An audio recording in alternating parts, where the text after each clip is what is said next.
चलिए आज के क्लास में हम लोग सीखेंगे कि अंग्रेजी को क्या कहते हैं ग्रामर के अनुसार। What is English according to grammar. Grammar के अनुसार अंग्रेजी क्या है। तो देखिए हमने इसका दो डिफिनेशन लिखा हुआ है। एक, इंग्लिश इज अ नाउन। अंग्रेजी क्या है? एक संज्ञा है। ग्रामर के अनुसार अंग्रेजी क्या है? एक संज्ञा है। अब आप कहिएगा कि संज्ञा कैसे है। तो हम लोग पढ़े हैं कि किसी भी नाम को नाउन कहते हैं। तो ये भी क्या है?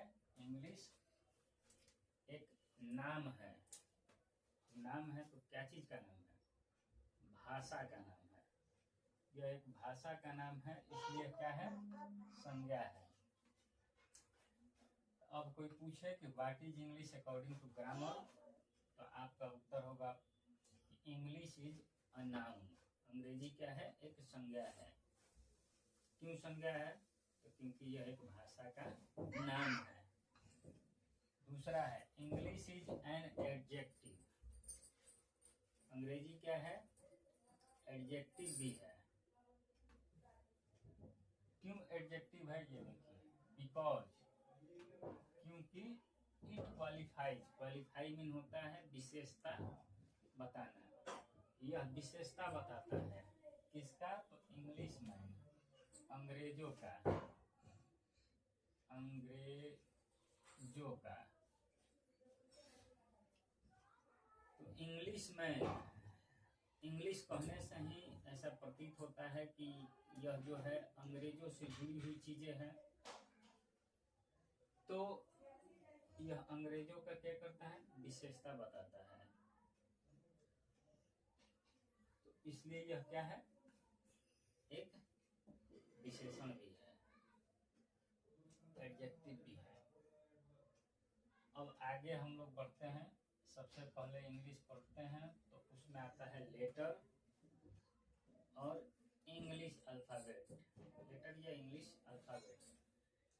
तो हम A to Z are called letter. A से जेड तक को लेटर कहा जाता है, और या इंग्लिश अल्फाबेट कहा जाता है। अंग्रेजी वर्णमाला। अंग्रेजी वर्णमाला में ए से जेड तक होते हैं। ए बी सी डी, यानी ए से लेकर के जेड तक। A B C D Z तक।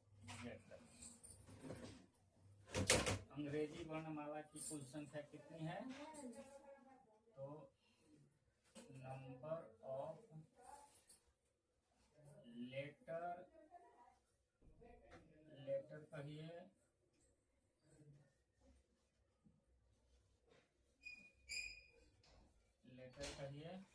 या इंग्लिश अल्फाबेट के लिए। तो यहाँ क्या हो जाएगा? 26। कितना है अंग्रेजी वर्णमाला का संख्या? तो 26 है। कितना है? 26 है। अब आते हैं कि अंग्रेजी वर्णमाला को कितने भागों में बांटा गया है। तो अंग्रेजी वर्णमाला को दो भागों में बांटा गया है। एक है वॉवेल लेटर, एक है कॉन्सोनेंट लेटर। तो लेटर का डिवाइडेशन देखेंगे। लेटर को दो भागों में बांटा गया है। एक वॉवेल, दूसरा कॉन्सोनेंट। अब वॉवेल किसको कहते हैं? तो देखिए, ए, ई, आई, ओ, यू, ये जो 5 लेटर हैं इनको वॉवेल कहते हैं। ए, ई, आई, ओ, यू को वॉवेल कहते हैं। बाकी जितने सारे हैं वो सारे के सारे कॉन्सोनेंट हैं। तो except, EXCEPT, except, A, E, except A E I O U, A E I O U को छोड़कर बाकी जितने सारे हैं आर कॉल्ड कहा जाता है कॉन्सोनेंट लेटर। देखिए लेटर को हम लोग कितने वर्गों में डिवाइड किए? दो। एक हो गया वॉवेल और दूसरा हो गया कॉन्सोनेंट। तो वॉवेल लेटर किसको कहते हैं? ए ई आई ओ यू को क्या कहते हैं? Vowel letter. A E I O U are called vowel letter. A E I O U को वॉवेल लेटर कहा जाता है। वहीं कॉन्सोनेंट एक्सेप्ट यानी छोड़कर, ए ई आई ओ यू को, ए ई आई ओ यू को छोड़कर बाकी जितने हैं उनको क्या कहते हैं? Are called consonant letter. Consonant